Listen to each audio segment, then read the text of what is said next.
I mean, in your mind's eye, you can imagine what it looks like. But I'm curious about when you said it's a message to Sheinbaum, who is the president of Mexico.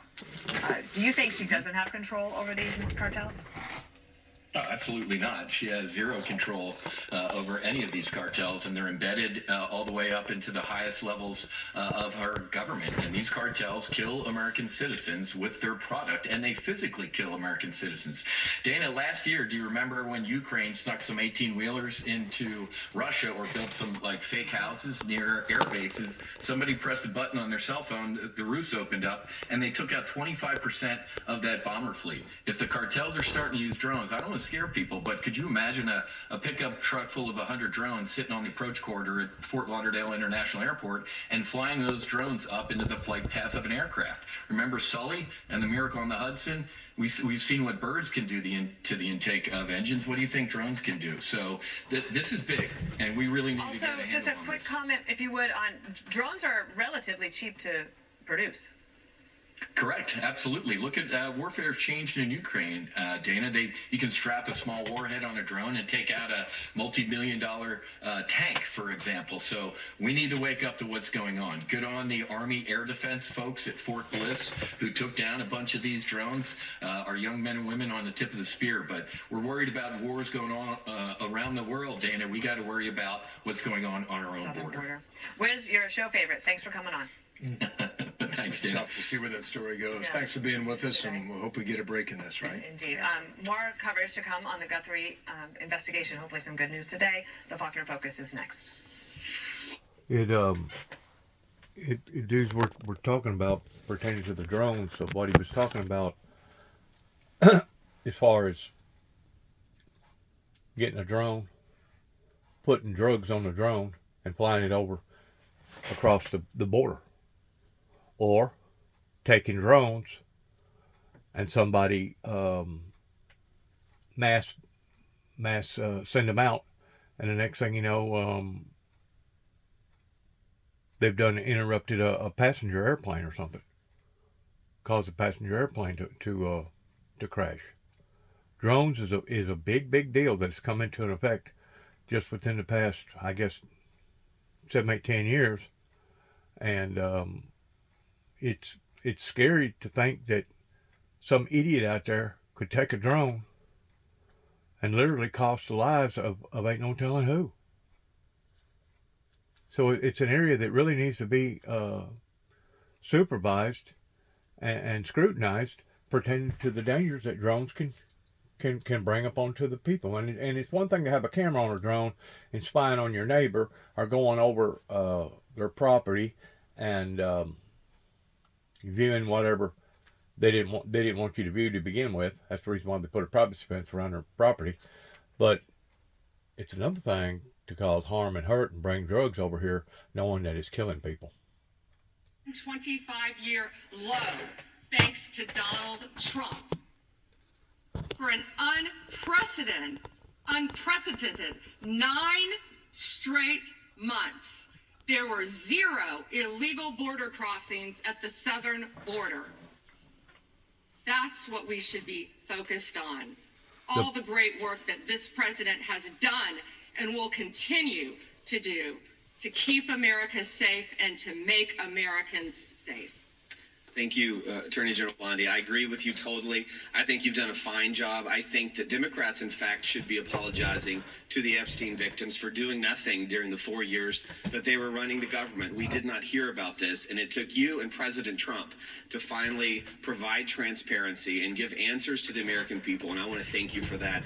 I want to thank you also for standing up for truth today and for fighting back against the theatrics and the time waste that you will endure over the next hour or two. I want to apologize on behalf of my colleagues on the left. They're not all that bad, but they've got to put on a show.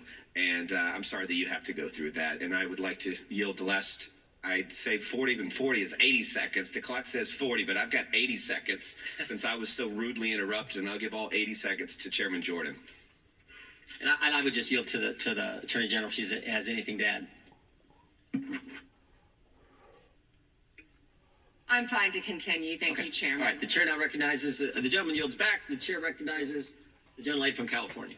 Thank you, Mr. Chairman. I would note that Mr. Nadler's question has not yet been answered, but I want to start by asking that out of respect for the American public and the Epstein survivors, some of whom, of course, are here today, that we can have a transparent conversation and get the public the answers they deserve. I want to briefly direct your attention to two documents I'm hoping you'll put up on the screen. Eat your little cookie. In the first, an individual emails Jeffrey Epstein asking whether a woman identified as M was pro or civilian, and Epstein responds that she was a civilian, Russian, and fun. In the second email, Epstein writes to Steve Tisch about a Ukrainian girl, noting that she was, quote, a little freaked out by the age difference and stating that he would try to convince her not to return to Ukraine. He then instructs Mr. Tisch to call him, adding, I don't like records of these conversations. So I'd like to ask a straightforward question that really is either a yes or no answer. Do these emails constitute credible evidence, not proof, but credible evidence warning further investigation into whether Steve Tisch was involved in Epstein's criminal conduct? Do you think yes or no? I'm not going to play a yes-no game with you, but I will answer the question to the best of my ability. As I said, we will look and investigate any case involving any victim. I'm not familiar, there were 3 million pages, of course, with that email, but of course, we will look into anything. The documents have been released, 3 million, the redacted versions, we left them open for all of you to come view. Have you? I believe you viewed them. If not, will you have some copies? I'd like to. But can I finish, please? I'm not being rude. Please. I only have 5 minutes. No, yeah, and I only have 30 seconds based on your filibuster. You didn't give a time yes or no belongs to answer, California. so let me just go further. Director Patel testified in this committee room that there was no credible information indicating that Epstein trafficked victims to anyone else. And glancing at the documents, that's proofs that's not the case. In July, your department issued a memo stating that it had conducted an exhaustive review of the Epstein files and concluded that no additional individuals would be charged. So I did go over to the Department of Justice yesterday. I would note that 400 and all our 35 members are in the House, and there's 4 computers. So it would take many months to actually have the time. I only had a few hours. I think the transparency argument is really kind of a sham because it's not really. Whoa. Did you have to wait to get a computer? It is not possible Hang on. to really go in. I did, however, see a U.S. attorney information for the Southern District of New York indicating that there were additional survivors and probable co-conspirators. Other members of Congress have uncovered likely co-conspirators whose names were blocked out. Now, the Epstein File Transparency Act, which all but one member of this House voted for and the president signed, requires the department to release everything except that it needs to be redacted to protect the victims or an ongoing prosecution, which apparently there is none from the testimony we have received. I am concerned that this act has not been fully complied with. When Director Patel came to the committee, he admitted that up to 1,000 FBI agents had gone through the files and redacted President Trump's name from them. And it's pretty clear that what has been transmitted from the FBI continues to redact President Trump's name, even though he is mentioned thousands of times in these files. So I think the credibility of the department in terms of complying with the act has been damaged. And I think the department's credibility has been damaged in other ways. I think we all saw the horrible video of American citizens being killed by ICE agents in Minneapolis. And I think how the department has handled these cases raises a lot of doubt about the department. State and local police in Minnesota got a court order to get access to the crime scene to be sure evidence would be properly preserved by federal agents. But they took the agents defied the court order And in a departure from general policy, the DOJ is not collaborating with state and local law enforcement on these homicides. So I really think that is a disgraceful approach to the homicides of American citizens, and really does nothing to bring credit to your department. And Mr. Chairman, I would yield back. Gentlelady yields back. May I answer? Attorney General can respond. I find it interesting that she keeps going after President Trump, the greatest president in American history. And if they could maintain their composure, this isn't a circus, this is a hearing. I find it interesting she keeps going after Donald Trump. She doesn't say how much money she took from Reid Hoffman, did you? And nor did Mr. she Chairman, post regular anything. order, please. She Regular order. posted nothing on her X account, on her Twitter account during the Biden years. Gentlelady. And yet now, all of a sudden, question she's asked. going after Committee will be in point of order. There was no question be in on order. the Attorney General. She doesn't just get to Committee will be in order. I have a point of order, Mr. Chairman. Committee will be in order. Point of order, Mr. Chairman. Gentlelady can state her point of order. When a witness attacks, Not a valid point of order. You got to state. She hasn't completed her point of order yet. Please let her speak, Mr. Chairman. Let's have some regular order here. Regular order is you got to state the rule. And I am trying to make a point of order that the witness, What without rule are you referring to? without responding to a question, has attacked me personally. I think it's pathetic that she can't answer the questions and First instead time is that attacking is not even close members to a of the point of committee. order. The gentleman from Wisconsin is recognized. In August of last year, I So sent you've a been letter. listening to a very fiery hearing, especially when it comes to the Attorney General Pam Bondi and Democrats on the House Oversight Committee. You heard there, she was just talking to Congresswoman Zoe Lofgren, and they were talking over each other a lot, raising voices. You heard the Attorney General there say she's not going to put up with any attacks on President Trump. At one point, the Attorney General brought up the Dow and Wall Street, even though that really has nothing to do with DOJ. So we're going to take a quick break, and we'll be right back. You know, it's just a mess up there in the White House right now because of so much competition. And whenever it becomes this distraught to the degree that they can no longer perform for the American people, then they need to reevaluate their professionalism in why did the people hire them to go up there to begin with, was to work for the people and the benefit of the people. When you go up there and all you hear is haggling and fighting and cat scratching and mud throwing, throat choking events, they're not getting nothing done. And I think the American people deserve better than that. I really do. Some of the stuff that we're dealing with today because of what went on in the late 80s and the early 90s is just unbelievable to see how far things has really gotten out of whack. And whenever I say out of whack, I mean totally out of whack, because there was a time that people had a little bit more dignity about themselves, and they know how to talk and you know, relate to common sense questions of working for the public. Familiar with that investigation. Mr. Chairman, I would just add, we're highlighting these miscarriages of justice in the previous administration. This is just another one of those small examples, no different than the Catholic Diocese in Richmond and many others that you have retold so many times. But here's another instance of what they did to a small town and nearly bankrupted them as a result of it. Fortunately, there was a federal judge that saw through it and has fixed it.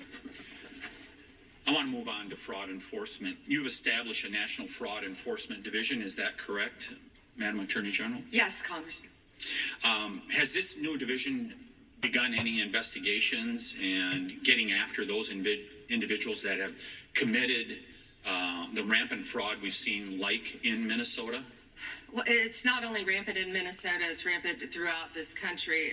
Much of it is in California, as you know, and other places.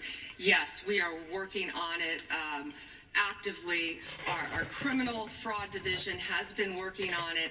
We are expanding that. It was the vice president's idea to come up with this amazing separate fraud division, which we are establishing and going nonstop, not only to expose the fraud in Minnesota, but around the country. It's taxpayer dollars that have been stolen from the American people, and we are committed to recovering that money and holding those people accountable. Mr. Chairman, I would remind everyone here, why did this happen in Minneapolis? Why did federal law enforcement have to go to Minneapolis? Because of industrial scale fraud. It was an assistant United States attorney that said, this is industrial scale fraud that's going on in Minnesota at this point. I sent a letter to our governor in Wisconsin. We're right across the border there. My district is only 20 miles from the city of Minneapolis. And I asked him to open the books for a federal audit on food stamps and Medicaid. Don't you think it would be a good idea for every governor to do that at this point? It protects the citizens, and I can't understand why that's not happening. And yes, I do think that's a great idea. It's happening around this country. And when our new division with Colin McDonald is established, it's established. When Colin is confirmed, he's amazing. I think you've met with him, you said, Chairman. When that is established, we're going to work on both sides of the aisle. That's what we want to do, to stop fraud in every city, in every state in this country. We will continue to fight for the American people. So you would encourage every governor across the United States, after what we have seen in Minnesota, what we almost certainly know is happening in other states, you mentioned California, you would agree that every governor should avail themselves of federal resources to make sure that this industrial scale fraud is rooted out to protect the taxpayers of the United States. Is that correct? Absolutely. Mr. Chairman, I yield back. Gentleman yields back. The gentleman from Tennessee is recognized. Thank you, Mr. Chair. First, I'd like to thank you for holding this hearing and holding it in a proper fashion as you have. Secondly, I'd like to thank all of the victims of the Epstein case who've come here to attend this hearing, for doing it and for being brave and for trying to move this justice forward. I apologize, I can't do it, but the Attorney General not recognizing you, that's embarrassing. I am from Memphis, General Bondi, and Memphis does have the task force there. The Memphis Safe Task Force has been operating in Memphis for several months, and we do have a Democratic Mayor, Paul Young, and he's not against the task force, but he is against ICE being in Memphis, and he's not in favor of the National Guard being in Memphis. And I concur with him on those positions. I think the DEA being there, the alcohol, tobacco, and firearms, the FBI, who have been in Memphis in other ways, having more people there is good for Memphis. Crime has gone down in Memphis, but it went down 25% before the task force got there under the direction of Mayor Young and Director Davis, Chief Davis. It's gone down about 15% more since then, and that's good. But I would like to comment that Mexico City's homicide rate has gone down 40% during the same time, when Memphis has only gone down 25%. And that's not necessarily because of the task force, although the mayor says he thinks it's helped. So I thank you for that. You would agree, I presume, that violent crime in communities across our country is critically important, and that's why the task force is there. Is that not true? Yes, and if I can just add to that, I think the surge, the FBI, our FBI under the leadership of Director Patel, came in and did a surge in Memphis. Earlier. Prior to the task force. Yeah, and thank you for saying that about Mayor Young. He's been great to work with, and thank you. He's a good guy. He's a very good guy. One problem I've got with where we are in priorities here. A recent Department of Justice National Institute of Justice report based on arrest records in Texas and in California found that undocumented immigrants were less than half as likely as U.S.-born Americans to be arrested for homicide. And this pattern holds for assault, sexual assault, robbery, burglary, theft, and arson. Half as likely to be arrested for drug offenses. So I ask you, and I've written to you about this, there are TV ads that run that say to local law enforcement, specifically, are you tired of having your hands handcuffed because you can't do the things you wanted to do when you joined? And if you want to do something different, join ICE, and you'll get a $50,000 bonus, and we'll pay off your debts, student debts, and we'll help you with pensions, et cetera, et cetera, et cetera. So they're encouraging local law enforcement to leave local law enforcement and go to work for ICE.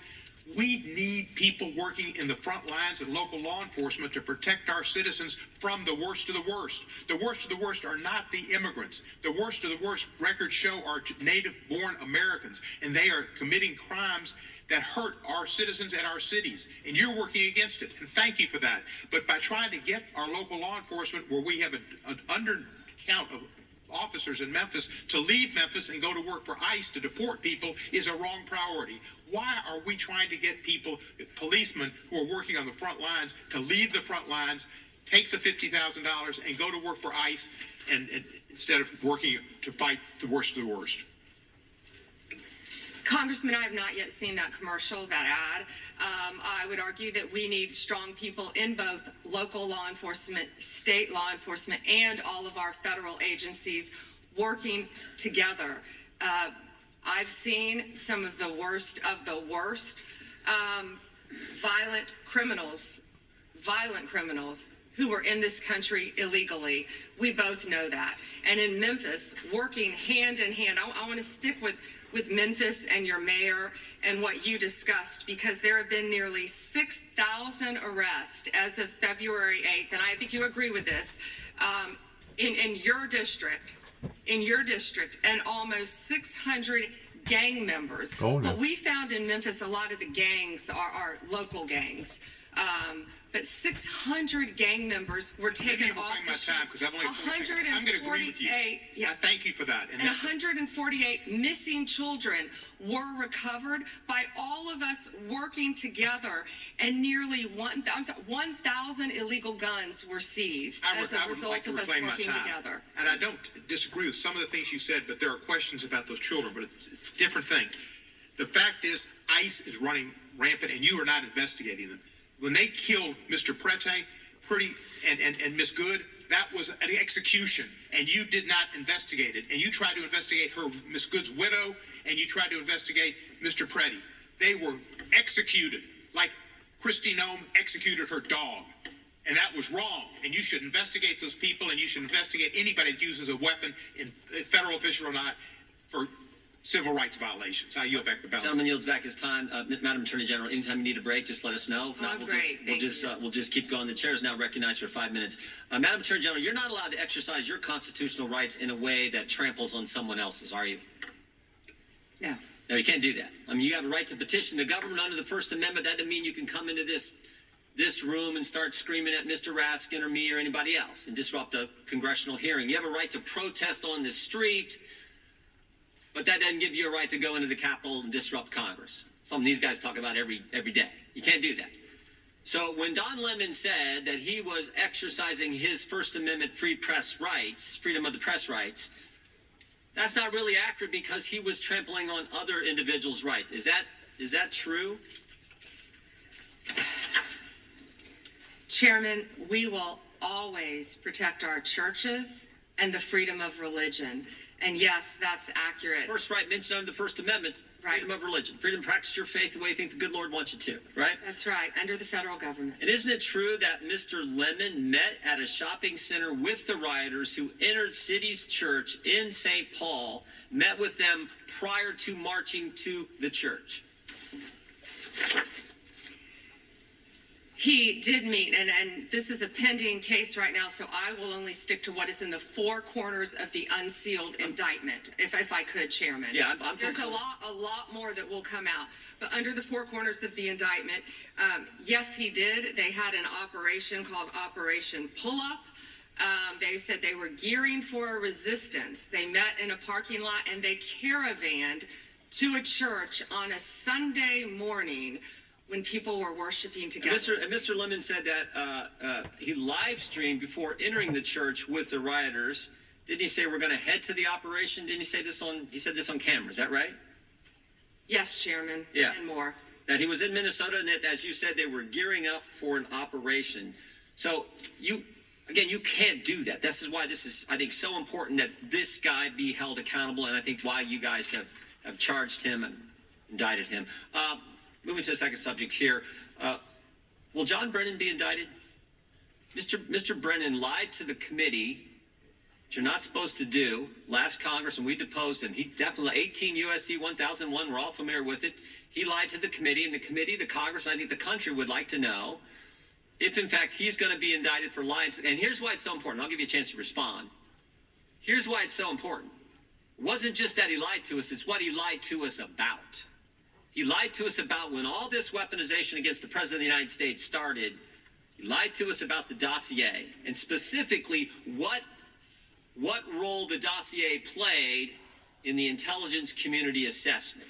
Because we know back when President Trump was first elected, first term, this is when it all started, which led to the Mueller and to the impeachment and to the Jack Smith and all the stuff that's happened in the last decade. But it began here, and he lied to Congress about the role he played. And I just want to read a couple of things he said during that deposition before I give you a chance to respond. Mr. Brennan, when asked a question, said the CIA was not involved at all with the dossier.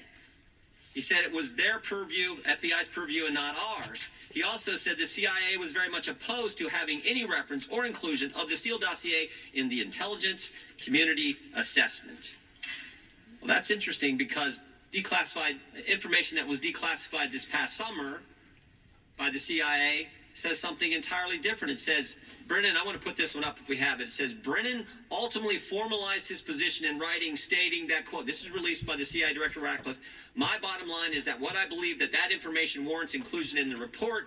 He was further asked by an CIA official. The same officer said when he approached the director and asked that the director refused to remove it after being explained this wasn't good. With the dossier's many flaws, he said, yes, but doesn't it ring true? So this is John Brennan using that document to change intelligence community assessment, which I think led to all the stuff we've seen over the last decade. And I think this committee in the country, Congress in the country, like to know if Mr. Brennan is going to be indicted. What I can confirm is that we have received a referral from you, Chairman Jordan, to investigate John Brennan. His attorneys have made some public statements, but the department is still bound, of course, by our longstanding policy of not discussing matters. What I will say today, I can't confirm nor deny whether there is a pending investigation, but what I will say is no one is above the law. Mr. Chairman. Weaponization has ended. Point of order, Mr. Chairman. Gentleman from New York is recognized for a point of order. If we want to know whether Mr. Brennan will be indicted, you should just ask the president. Not a point of order, but appreciate you trying to make it one. The gentleman from Georgia is recognized. Thank you, Mr. Chairman. General Bondi, it's been reported that there were at one point 1,000 personnel assigned to the task of identifying and scrubbing Donald Trump's name from the Epstein files. Were those reports accurate?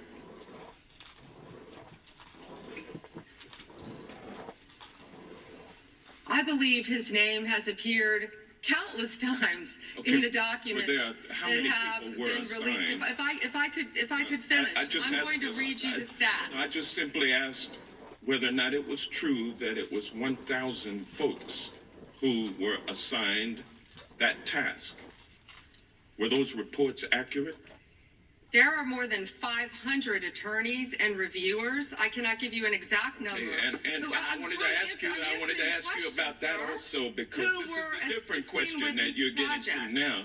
There were 500 DOJ lawyers and others assigned the task of redacting the appropriate information, including identities of the Epstein victim survivors from the Epstein files prior to their release. 500, is that correct? If I could have finished my answer, there were more than 500 attorneys and reviewers who assisted with the. They asked a question and they don't want an answer. That answers my question, ma'am, and I'm going to move on. I'm going to move on. From multiple Bondi, would you agree? The time belongs to the gentleman from Georgia. General Bondi, would you agree that your 8 years of service as the state of Florida's Attorney General, the third largest state in the nation, served as an excellent preparation for your current role as Attorney General for the United States of America? Not only that, I was a career prosecutor for 18 years. And for 18 years. And for 18 years, You ask a question and doesn't want an answer. This is theatrics. Well, no, for 18 years, you prosecuted serious felony cases including drug cases, correct? Oh, I prosecuted homicides. I prosecuted capital cases. I prosecuted domestic violence cases. I prosecuted multiple cases, and that's why I feel for all of these victims. And did you ask Merrick Garland this when you were sitting before him, sir? You also prosecuted sexual assault cases and child sex trafficking cases, correct? I answered that question earlier. I prosecuted multiple cases when I was prosecutor. I can answer the question. For 18 years. Mr. Chairman, will you a reminder of the rules? The time belongs to the member of the committee. You are a seasoned and experienced prosecutor, correct?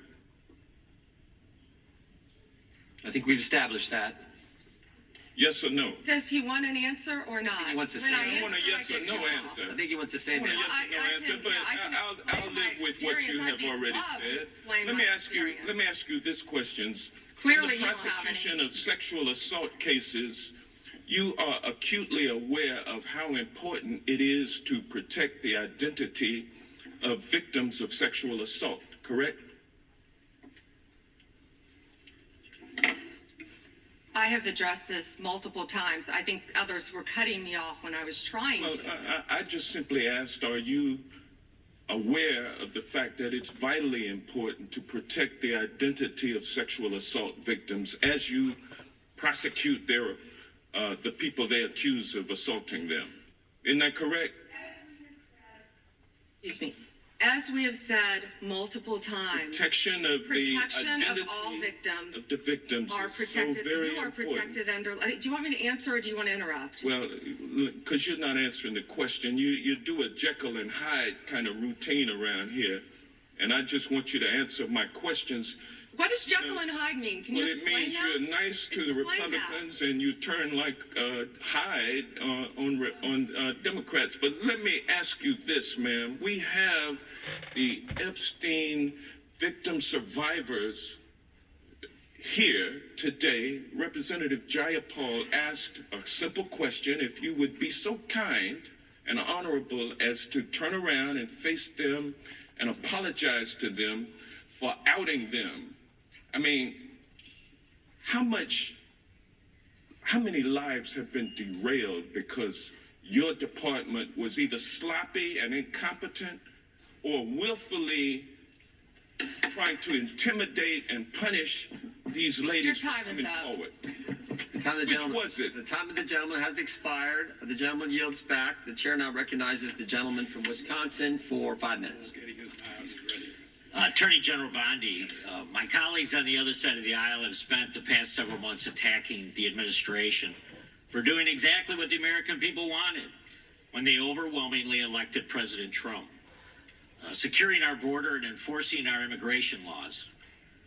I find it a bit ironic because this is the same party who just a few years ago were openly supporting strong immigration enforcement after witnessing criminal illegal aliens wreak havoc on the American communities.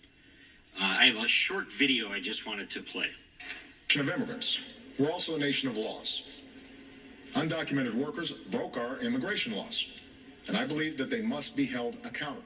They've committed a crime, deport them. No questions asked, they're gone. No great nation can be in a position where they can't control their borders. We need to address the issue of immigration and the challenge we have of undocumented people in our country. We certainly don't want any more coming in. Every place in this country are rightly disturbed by the large numbers of illegal aliens entering our country. The jobs they hold might otherwise be held by citizens or legal immigrants. The public service they use impose burdens on our taxpayers. That's why our administration has moved aggressively to secure our borders more by hiring a record number of new border guards, by deporting twice as many criminal aliens as ever before, by cracking down on illegal hiring, by barring welfare benefits to illegal aliens. Illegal immigration is wrong, plain and simple. When we use phrases like undocumented workers, we convey a message to the American people that their government is not serious about combating illegal immigration, which the American people overwhelmingly oppose. If you don't think it's illegal, you're not going to say it. I think it is illegal and wrong. open the borders. My God, you know, there's a lot of poverty in this world, and you're going to have people from all over the world. And I don't think that's something that we can do at this point. Can't do it. Yes or no? Would you allow the cities to ignore the federal law? No. We simply cannot allow people to pour into the United States undetected, undocumented, unchecked, and circumventing the line of people who are waiting patiently, diligently, and lawfully to become immigrants in this country. So, Attorney General Bondi, what's the Trump administration, DOJ, doing to end the open border policies of the prior administration that saw dangerous drugs and criminal aliens flood our communities? Congressman, President Trump has worked tirelessly, as you know, to close our border, which is what the Democrats had asked for in that video. President Trump closed our borders on day one. He is protecting Americans. He is protecting our kids from the influx of drugs that were flowing into this country from Mexico.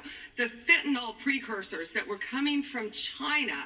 These precursors were taken from China into Mexico. And in Mexico, they were mixed and freely taken right into our country, along with gang members, MS-13, TDA, freely coming into our cities around our country. Thanks to Joe Biden's open border policies. That has stopped under Donald Trump. It will no longer happen under this administration, and he is doing everything to keep Americans safe. And let me continue. When he was elected overwhelmingly by the American people, the majority of the American people wanted Donald Trump. One of the main reasons was border security and keeping Americans safe.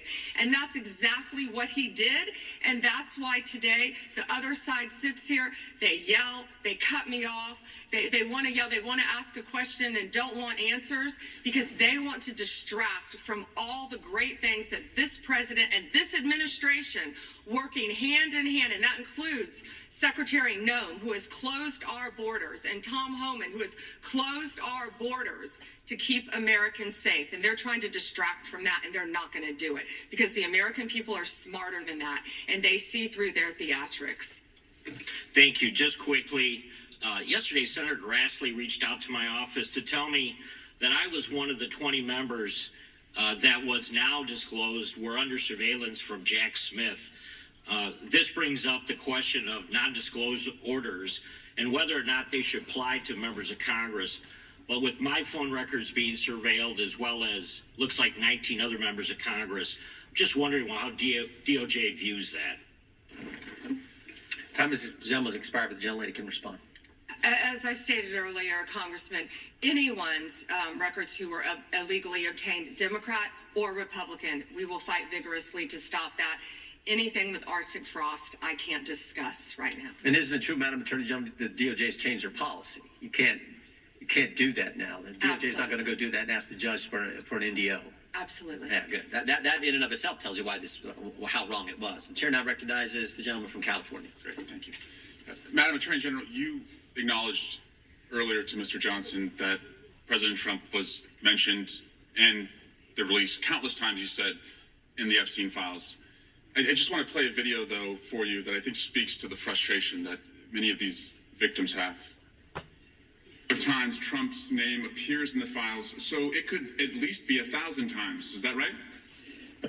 The number is a total misleading factor. We have not released anyone's name in the Epstein files that has not been credible. Director, could it we have released every piece of legally permissible information. Okay, you can so characterize the numbers however you want it. Claiming my time, Director. It sounds like if you don't know the number, it could at least be 1,000 times. Which It's not. It's not. Is it at least 500 times? No. Is it at least 100 times? No. Then what's the number? I don't know the number. I understand why the victims are frustrated, and the Attorney General acknowledged what Mr. Patel would not acknowledge, that it was way more than 1,000 times. But I want to move, Madam Attorney General, to weaponization of government. And yesterday it was reported that 6 members of Congress had indictments sought against him, and they were not returned by a grand jury. My colleagues have spoken about their frustration of being in subpoenas and having cell phone records combed through. Well, in 2017 and 2018, Adam Schiff and I had our cell phone records and email records combed through, not by you, but a different Department of Justice under the president. It was in retaliation for our role in the Russia interference campaign. An inspector general report would find this improper and that the predicate for it was absurd. In 2020, after sitting on 2 committees that were a part of the president's first impeachment, an FBI agent leaked my cooperation in a national security case where my campaign was targeted. The president's FBI senior leadership authorized 2 statements to the press that said I was never suspected of wrongdoing and only helped the investigation. But that didn't stop the death threats or my GOP colleagues from referring me to an ethics investigation where Kevin McCarthy's chairman on the ethics committee would find the same thing as the FBI. Our current FBI director would then write a book called Government Gangsters and identify a long list of enemies. About a quarter of them have been either investigated or indicted. He listed me at the very top, along with Adam Schiff, and during that same testimony, refused to recuse himself when asked if he would recuse if any case came across his desk involving me or people on that list. Since that testimony, his department has put me under investigation with Senator Schiff for the nonsense mortgage fraud cases that we've seen. I get it. This is what the president does. I've priced it in. We have a bingo card at home that my kids have made of what will come next. I expected that the president would come after his enemies. But what I want to talk to you next is serious, and I did not expect this would happen, and I'd like your help on it. The president has inspired death threats against me and many sitting up here with me. In June 2025, an individual left 11 voicemails at my district office. On the voicemails, they said, "Get the message to him. I'm going to hunt him down, that motherfucker, and toss his ass over the Golden Bridge by my fucking self." Donald Trump's Department of Justice in the Northern District of California declined to prosecute. On May 14, 2025, on Twitter, responding to something I posted, an individual said, "No, it wasn't Eric, and now I'm going to kill you." The Department of Justice from the Southern District of Texas declined to prosecute. May through December of 2025, we received messages at my office that said, "I hope somebody shoots you and your children and your wife in the head."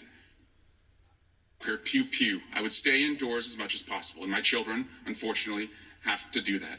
The Department of Justice has not charged this individual and cited that he's a prolific caller and has health conditions, although what we have found in our own investigation and his voicemails is that he has said he will employ others to do this. The president can come after me. It's fine. I'm in the arena. So are these folks.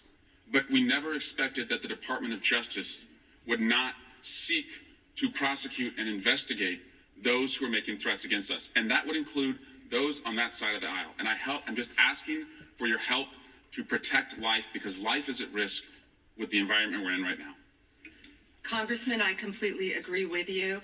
I know about several of those personally involving you.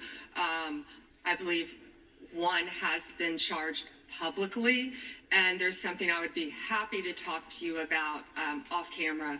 But I can assure you that they are very serious. They are being looked into, and I can give you more details on those. None of you should be threatened, ever. None of your children should be threatened. None of your families should be threatened. And I will work with, you can come into my office any day. I will work with all of you on both sides of the aisle if you are ever threatened. And I'll gladly talk to you after this hearing about your cases. But I can tell you some of them are very active. Appreciate that. And I yield back. Gentleman yields back, and we're sorry for what the gentleman and his family have had to go through. We appreciate what the Attorney General said. And I think some of the things that the gentleman from California related, we can all relate to, and it's unfortunate, it's wrong, as the Attorney General said, and we appreciate the help we get from the Justice Department. With that, we will now recognize the gentleman from New Jersey, Mr. Van Drew. Thank you, Chairman. I don't know where to begin. Thank you for being here, General. Right, see me when I'm right in front of you. I have to mention this first. You know, I used this word before, and my friends on the other side of the aisle got mad at me, but hypocrisy. Epstein, Epstein, Epstein. But for years on the other side of the aisle, we heard nothing. Crickets, not a word. Nothing was said when they were in control. Nothing was mentioned basically the last summer, and the ranking member points out that he did do something last year. Yeah, he did a letter complaining about the plea deal for Maxwell, but it wasn't a big deal. Then we get a new administration, and all of a sudden it's a big deal, and they feign concern, they're upset, they're investigating. They had all these years and all this time. And in fact, Stacey Plaskett, and we all know that name, when they had a congressional hearing, Democratic member, were taking texts from Epstein on questions to ask to go after Trump. So Epstein was using her Democratic colleague as a tool to go after President Trump. Just everybody keep that in mind. And then we talk about ICE and how horrible it is. And there are concerns. Everybody wants everything to go right. Nobody ever wants to see somebody die. And they complain about it. But at the same time, hypocrisy, they encourage constituents to go after the ICE agents, to challenge them, to hurt them, to attack them. And that doesn't make sense. That's hypocrisy. And then we hear about the concern of, going after Democrats, that the legal system, that judiciary and Department of Justice is going after Democrats. But they literally rework the legal system under Alvin Bragg and Letitia James to go after Republicans and those sympathetic to Republicans. So, be careful when you accuse others that you're not guilty yourself. Be careful of what you say, because you got a history, and it's easy to go over it. I just want to talk about where we were and where we are now. We had over 10 million illegal crossings in the past between 2020 and 24. Over 10 million. There's probably a much bigger number. I'm being conservative. We were told that people weren't dangerous, but they were, General. They were dangerous, many of them. More than 300 individuals on the terror watch list during that time. Violent criminals came across, as we saw consequences where mothers and fathers, daughters and sons, children were raped, murdered, hurt, abused, beaten, trafficked, all from the drugs. My God, the drugs they brought into our babies in this country. 73,000 illegals with criminal histories, 20,000 with convictions of assault, robbery, and sex offenses, 13,000 convicted murderers in our beautiful country, 15,000 convicted sexual assault offenders. It was madness. It was insanity. It's bizarre. It's perverse. What in God's name were you doing? So we finally are cleaning this up now. We're finally trying to make it right and safe for our people. So my questions are this. General, do you believe in removing criminal illegal aliens from our communities will save American lives? Yes, and given the cases that you just discussed, that's proof of it every single day. President Trump is committed to that. This entire cabinet is committed to that and making and keeping Americans safe. Thank you. Will you agree that, and thank you for doing that, will you agree that allowing individuals with known criminal histories to enter and remain in the United States, we knew this back then, they knew it. Would you agree that creates serious risk to our public safety? I know the answers, but let's just say them clearly. Yes.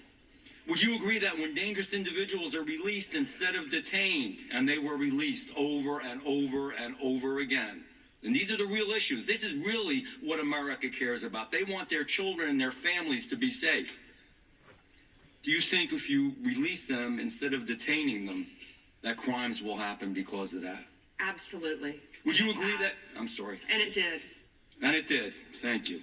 Would you agree that cooperation between, and this is a biggie, and I'm going to ask you to elaborate on this. This is a big deal. This is why some of the problems we're seeing in some of the places like Minnesota are happening. That cooperation between federal and local enforcement, which we always used to have, helps remove violent offenders from our communities, that we should be a team.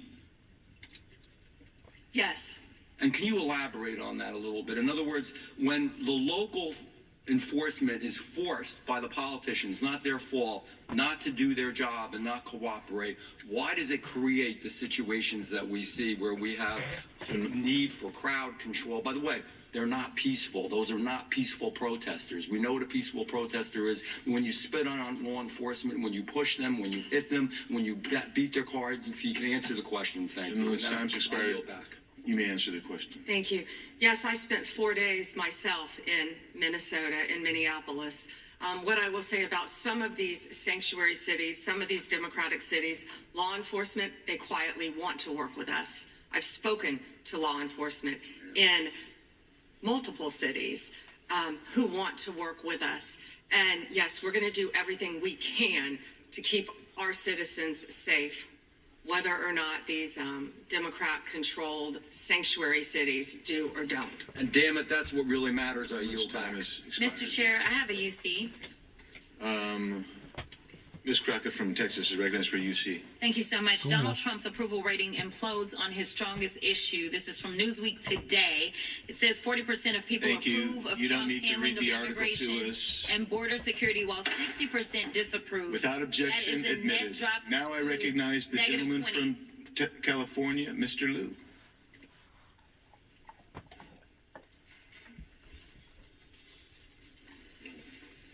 Thank you, Attorney General Bondi, for being here today. I'm going to show you two photos. Thank you. I'm going to show you two photos of former Prince Andrew. Prince Andrew attended various parties with Jeffrey Epstein. Under the law Congress passed, you were allowed to redact photos to protect the victims of Epstein's sex trafficking operation.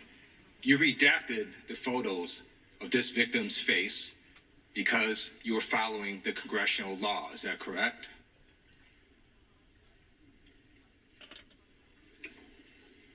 I'm sorry that we redacted the victim's Because you were face. following the congressional law, correct? Yes. Okay. You have now established that please put the photos back up, that we are looking at a sex trafficking victim. Under the Federal Victims Trafficking Protection Act, not only is Jeffrey Epstein guilty, but anyone who patronizes Epstein's sex operation is also guilty of a crime. Absolutely. That's why I find it absolutely despicable that you sought to protect Epstein's clients like former Prince Andrew. Last July, you closed the case on Epstein's abusers. The July 2025 memo from your Department of Justice stated, quote, "We did not uncover evidence that could predicate an investigation against uncharged third parties." These two photos, please put the photos back up. These two photos staring you in the face are evidence of a crime and more than enough evidence to predicate an investigation against former Prince Andrew. So I ask you, Attorney General Pam Bondi, why did you shut down this investigation last July, and why have you not prosecuted former Prince Andrew? I don't believe you asked Merrick Garland these questions when he was Attorney General and set before. I agree with you. You twice. I reclaim that time. Never I agree mentioned- with you. I agree with you. During You not hear the Biden administration, I called for people looking at Epstein files. Merrick Garland dropped the ball, as did Attorney General Bill Barr, as did Alex Acosta, a whole string of failures. But you are in charge. You have the power to change things, to hold these men accountable, and you're doing the opposite. You're protecting them. So I want to move on to another man. Can I answer Donald that? Trump. I want to move on to another Can I answer question. your question about protecting? You answered the question. You're saying no. I love this. I want to discuss another man, Donald Trump, who is all over the Epstein files, like former Prince. Here's the video.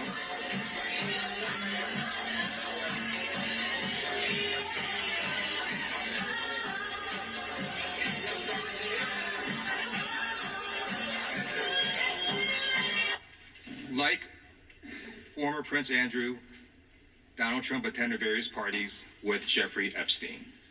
I want to know, were there any underage girls at that party or at any party that Trump attended with Jeffrey Epstein?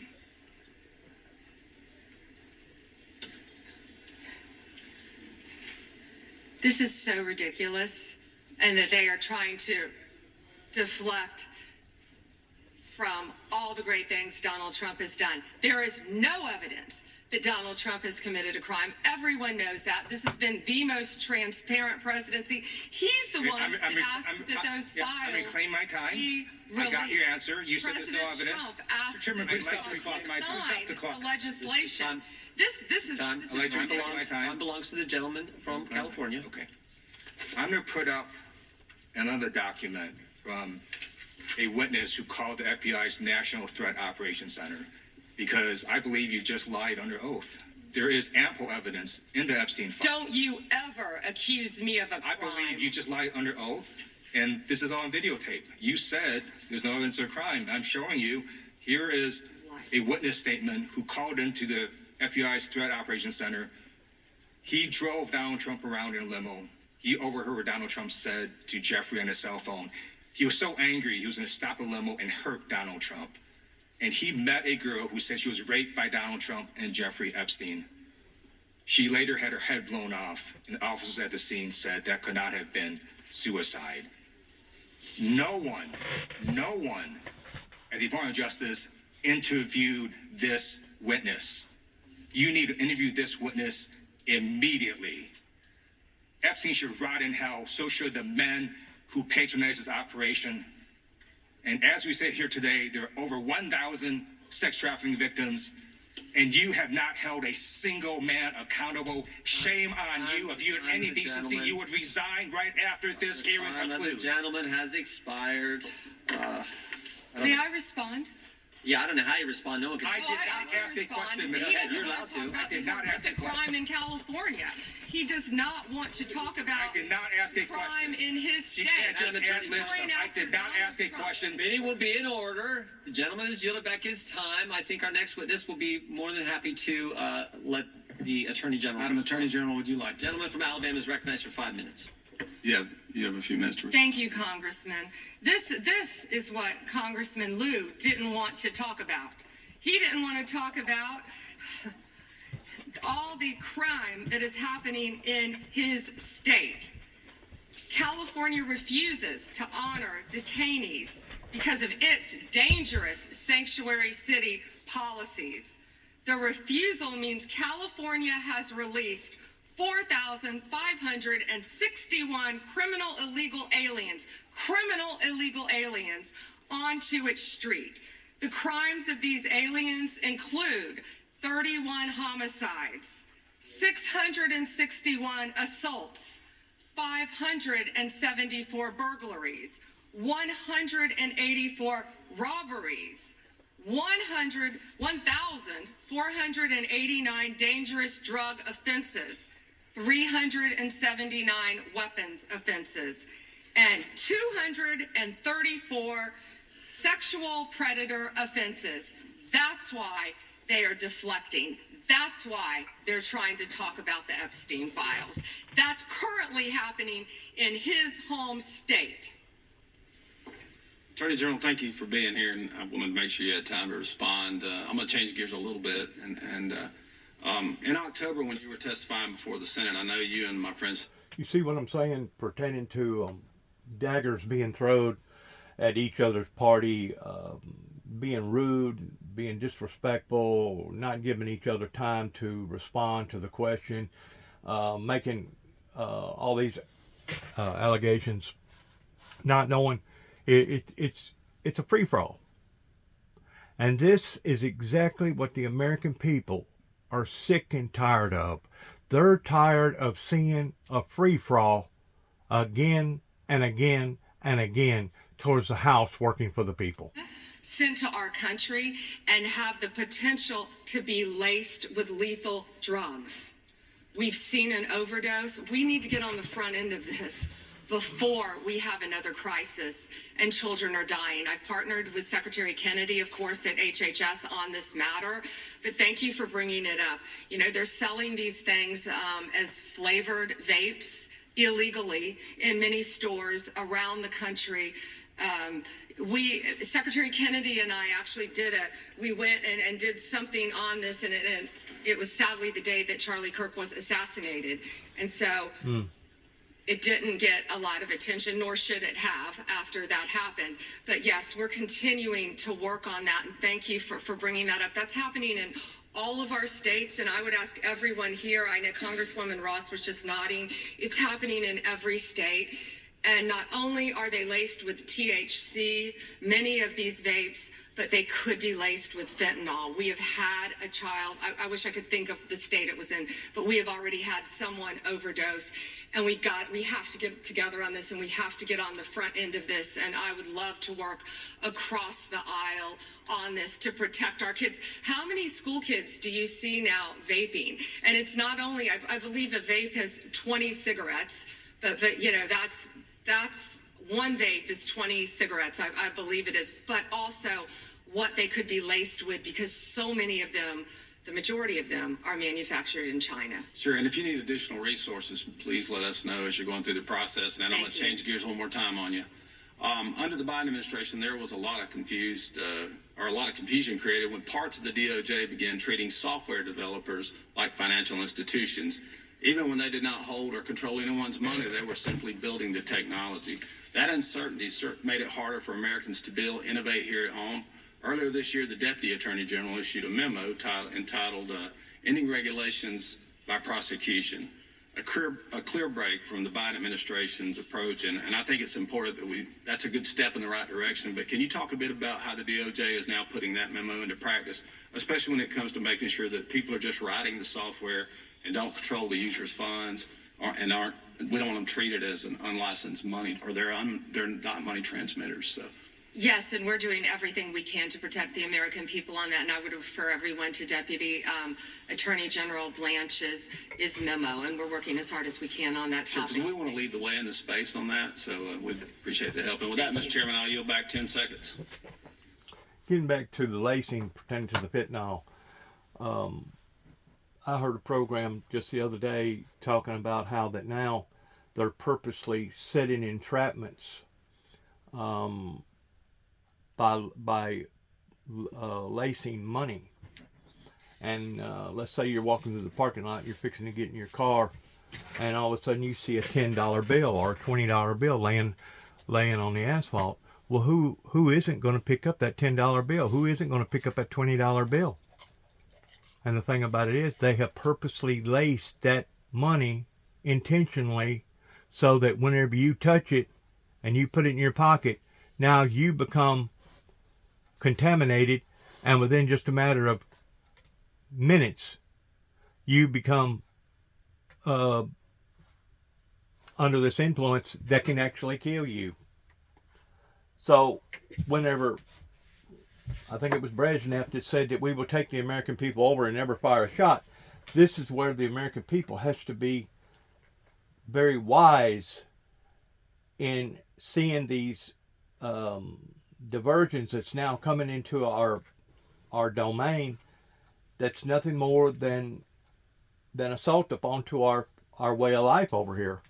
And like I said, pertaining to the drones, I mean, you can take a drone and just a moderate small drone and fly it over across the border and it not be really detected. Now, the way I understand it, that some sort of an airport over in Mexico recently got shut down just within the past day or so because there was so many drones flying. It was interfering with their flight scheduling. There has to be government surveillance over all these drones, and it should be immediately declared illegal to make a drone and sell it to the American people without it being approved, the same as a gun. The same as a gun. Why? Because you can weaponize these drones to the degree that you can bring destruction to humanity. And how come our government hasn't already declared these items towards them possibly being weapons? And that's the reason why that you need to be scrutinized. You need to go through certain particular approvals in being able to be basically licensed to be able to fly a drone.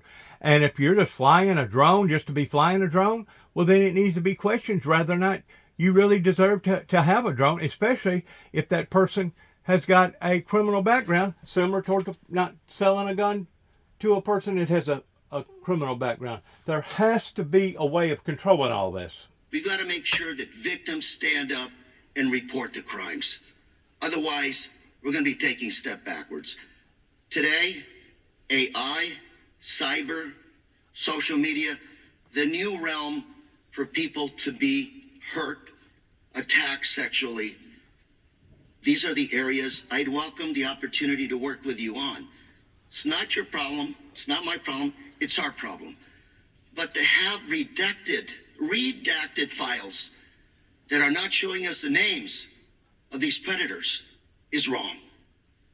These are very powerful people. This was a very expensive business, and we don't know who they are. I would imagine they're very prominent Republicans, very Republican Democrats, and we are covering up for them. We got to know what's going on out there, Madam AG. It looks like you want to say something. I'm going to give the opportunity to address my statement. I look forward to working with you on any crimes involving child sex predators, children, and also cyber crimes. That is a tremendous problem now throughout our country. AI, you are correct. AI is causing great problems online we're working on that though. AI is an incredible tool, but it also can be fraught with peril with victims of crime. I've experienced that with someone I know who we've been trying to help. I look forward there to... AI can be an asset, or AI can be used as a weapon towards being a liability. And until the founders of all this technology come together in identifying the dangers in AI, really and truly, AI should be, I ain't going to say that it needs to be shut down, but it really needs to be heavily monitored by various government officials because of its potential. Once more, it's the same as a gun. You know, it's not the gun that kills somebody, but it's the person that's in behind the gun that can do the damage. Same way with a drone, same way with any and all the above that they're talking about right now. And for these people that has been smeared and redacted to the degree that now nobody knows who they are because of whatever reason, I agree with the statement being made that this girl right here, this lady right here, is trying to whitewash the situation by blowing a smoke screen, by doing all this, because it's not being transparent to the problem. And if there's various people that has done various things, they need to be held accountable. They need to be held accountable to the fullest extent of the law, and it doesn't matter if they're an American citizen or if they're somebody that belongs to the kingmanship over in England somewhere. They need to be held accountable for their activities of being involved in such of a scandalous, horrendous, perverted act towards attacking children. Issues surrounding these jurisdictions. So let's say we have someone who's here illegally, who has committed a crime that, like the thousands of people you mentioned in California, murderers, sexual predators, drug traffickers. If that individual is in detention in a jurisdiction that has a sanctuary policy where they do not honor ICE detainers versus in any other jurisdiction where they do, how does the nature of apprehending that person, how does the nature of ICE's involvement in that operation? Went over all this before, pertaining to ICE and pertaining to the illegals coming over here. The man that made a statement a while ago that said that by and large there's more American people that's committing serious crimes in America than there are Mexicans. Now, I don't know if that's following pursuit with Venezuelans. I don't know if that's following suit with Puerto Ricans. I don't know if that's following suit with people that's over here illegal from China or Russia or wherever. But the fact of the matter is, there is a onslaught. I'm going to use the word onslaught of bad behavior from A to Z. It doesn't matter if it's coming from the computer or coming from a person in general, or if it's coming from people that's got guns or got drones. And until our American people speak out in reference to safety and security, we are going to continue to be moving such as a dog chasing after its tail, but we're not going to be going nowhere. To Immigration and Customs Enforcement for prompt removal. Now, his words are one thing, his actions are another. But when you have jurisdictions across the country, including my state of California, doing systematically precisely the thing that even Alejandro Mayorkas said threatens public safety, I mean, what does that say to you? It's a danger to the citizens of your community, and thank you for fighting to protect them. Absolutely. And you know, we're having this conversation right now in relation to... I want to let this go with this because of the essence of time. Truly apologize for not having my camera set up like it should be. Sometimes it works unprofessionally and sometimes it don't. But all these things that are going on right now, not only in America but all over the world, are mind-boggling. They're heartbreaking. They're heart-wrenching. And to think that we have given basically the keys to the wolf guarding hen house goes beyond carelessness, goes beyond gross negligence, but is basically evil in a sense of what is happening. Especially, I'm going to end by saying this, especially when it comes to people out there, such as myself, that have been trying to help society, have been trying to give out warnings and advisories pertaining to what's around the corner, and they wanted to shove people like myself and Al Gore and other people down the tubes because why? Because Jesus clarified it that mankind loves darkness rather than light. They rather be lied to or be a part of the lie than they would towards being truthful and working transparently on a truthful level. There was only one other place that I can speak boldly about of feeling the forces of evil other than right here in my own community that I run up against, my brother and I run up against because of basically an occultist group less than a quarter of a mile from where I live that was attacking us again and again and again every day, sometimes 7, 8, 10 times a day. And that would be the state of California. The state of Florida is pursued right in behind it because there was not an area in Florida that I could see.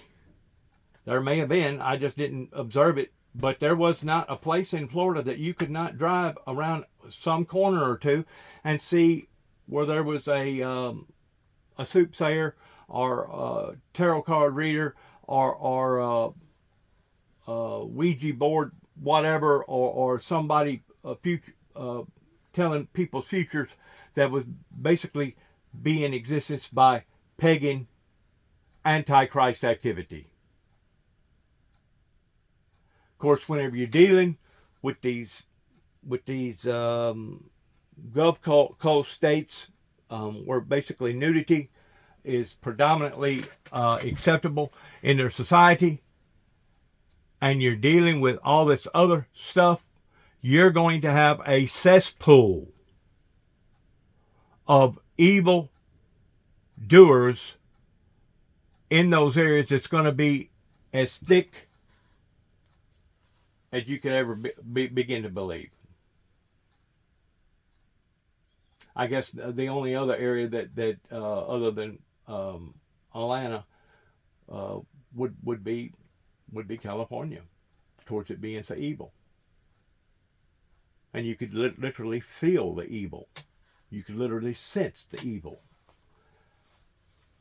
Good luck to all of us. God bless America. God bless our troops, and God bless our endeavors towards which way that we go from this moment on, because it's obvious that whenever it comes to a society living as the fundamental values of the Bible talks about pertaining to a righteous, holy, transparent, trueness society, we have taken one step forward and two steps back, as far as I'm concerned, towards allowing for all these entities of creeping into our lives that is now affecting our communities, that is affecting our lives, that is affecting our marriages, that's affecting our children, that's affecting our colleges, that's affecting our churches, that's affecting every aspect of our lives that you can think of.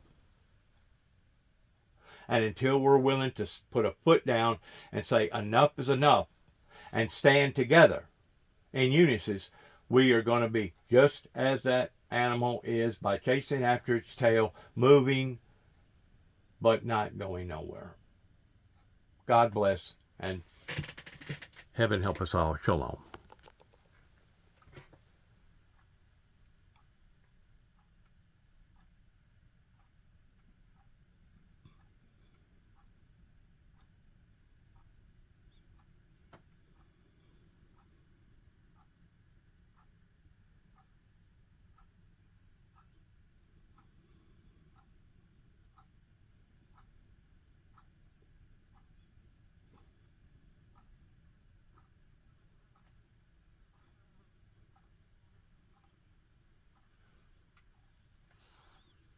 It's sickening. God help us all.